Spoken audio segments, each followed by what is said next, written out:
This spicy noodle soup will clear your sinuses. It is that spicy. It's a curried noodle soup. Welcome back to Wok Wednesday. I'm Jeremy from School of Wok, London's premier Asian cookery school, and it really is a delicious Wok Wednesday. This curried noodle soup, it's quite easy to make actually. I'm gonna make it a fresh paste to start, but you can use a shop-bought paste if you wish, or if you make enough fresh paste, they're great for freezing.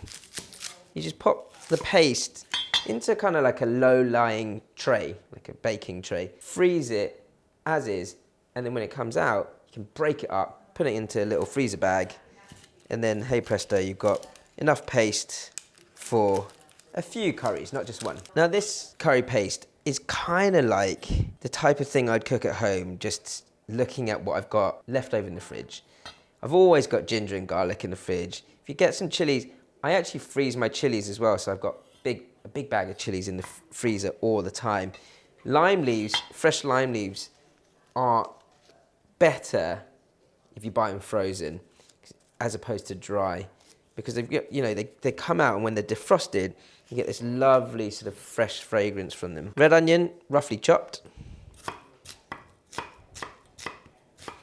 Everything's going to go into the pestle and mortar in a second.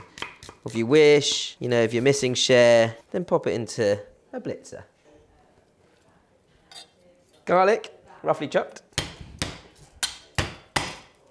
Ooh, that's a massive chunk of garlic there. This doesn't really have a sort of specific place of origin. This is much more kind of, it's almost like every Southeast Asian culture has a curried noodle soup of sorts. It's just a nice way to show you how easy it is to make something like this that is so packed full of flavour.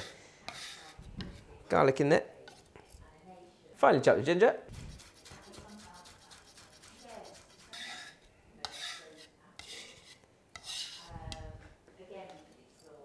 I've got a mixture of chilies here. Got some bird-eye chilies and some larger red chilies.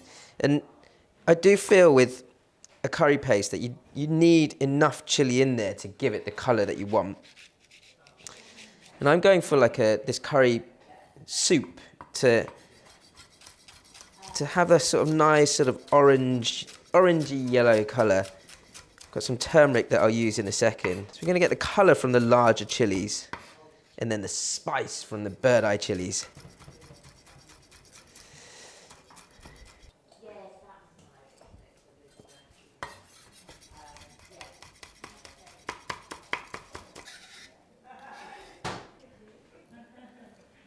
And the lime leaves, I'm going to take a couple for the actual paste. I'm just going to take the stalks, which are a little bit woody, out, and then I'll roll those leaves up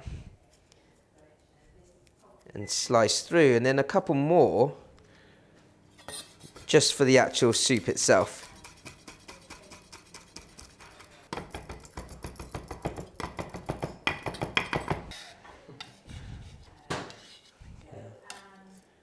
I've got some cumin seeds and coriander seeds here.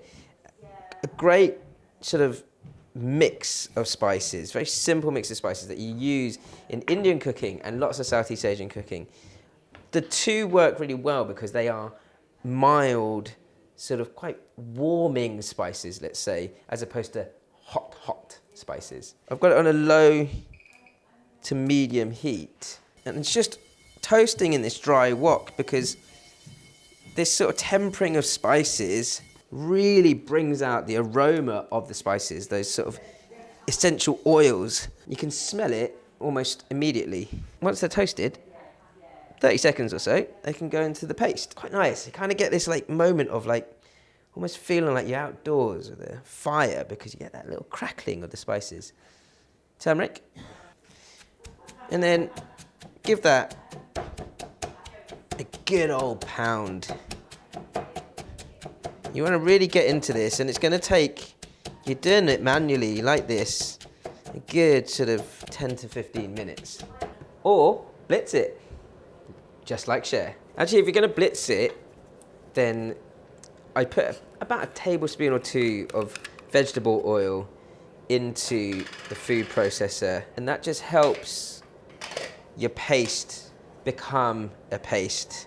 And because of that extra oil in there, you shouldn't need too much oil in the actual wok. It will start to sort of seep out of the paste as it goes. Medium heat. As you can see, I've got a lot of paste there. I quite like this noodle soup to be nice and spicy, but if you want it less spicy, use less paste. And then freeze the rest, as I said. With your paste, this is the most important part of the whole dish. You have to give it enough time to actually cook. So we're talking sort of 7-8 minutes, and to sort of almost cook out the raw flavour of all those spices. I always say that when you sort of smell a curry paste cooking, straight away when it hits the pan, you sort of smell a bit more grassiness. As that grassy aroma kind of cooks out, it becomes more mellow, and that's what you're looking for. For my noodles, I've got these glass vermicelli. These are mung bean vermicelli. And they just need about 2 minutes of soaking in hot water before you drain them. If you've got any extra water, you can just sort of make sure not to waste the rest of the paste. Once the oil is starting to split from the paste and you get this sort of deeper orange colour in that paste, you're then ready to add the rest of the ingredients.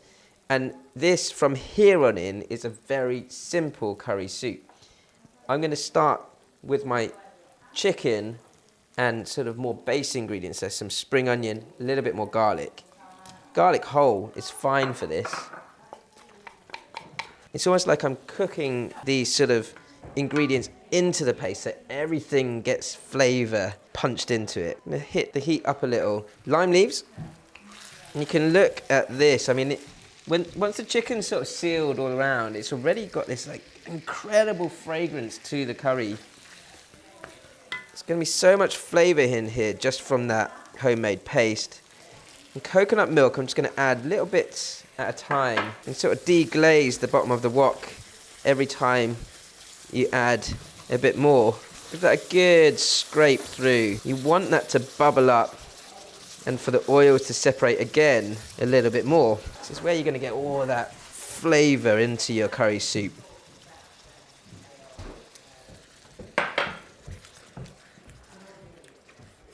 And keep adding sort of intermittently every sort of 30 seconds to a minute or so. Let that bubble up in between and then add some more until you've finished off pretty much a whole can of coconut milk.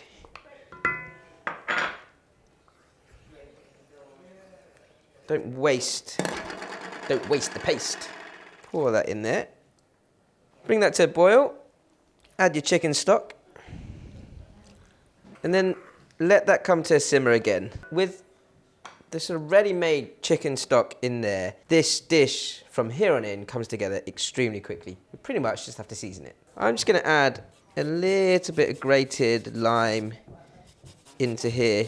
If you can find macroot limes, then even better, but a little bit of grated normal everyday lime works too. And whilst that's simmering away, a couple of tablespoons of fish sauce, that little stir. Look at the colour of that. I love how the sort of oils just sit over the top with all that turmeric. Ooh, yeah. A little bit of sugar. Not too much, I don't want it too sweet. I'm just trying to sort of accentuate or bring out the flavours of the coconut milk. And what you'll find is actually the fish sauce, the seasoning of this curry soup, kind of tames the chilli quite quickly. It brings out the sort of natural flavour of the chilli more. Ooh, that is lovely. Noodles. And so, straight out with your chicken pieces. And you want to be really generous with the soup all over those noodles. I'm kind of keeping this quite purist, you know, it's literally chicken curry soup. No extra ingredients, bit of chili on the top. Look at that. I mean, actually just looking at this whilst the guy's been filming the bowl, it's been making my tummy grumble. Whoa, that's spicy. Maybe I shouldn't have used all the paste. But it really is delicious. Clearly very spicy, with a great balance of sort of saltiness from the fish sauce. I'm just gonna finish the whole bowl. Don't forget to like, comment, subscribe, ding, hit that notification bell, and we'll see you for more noodles.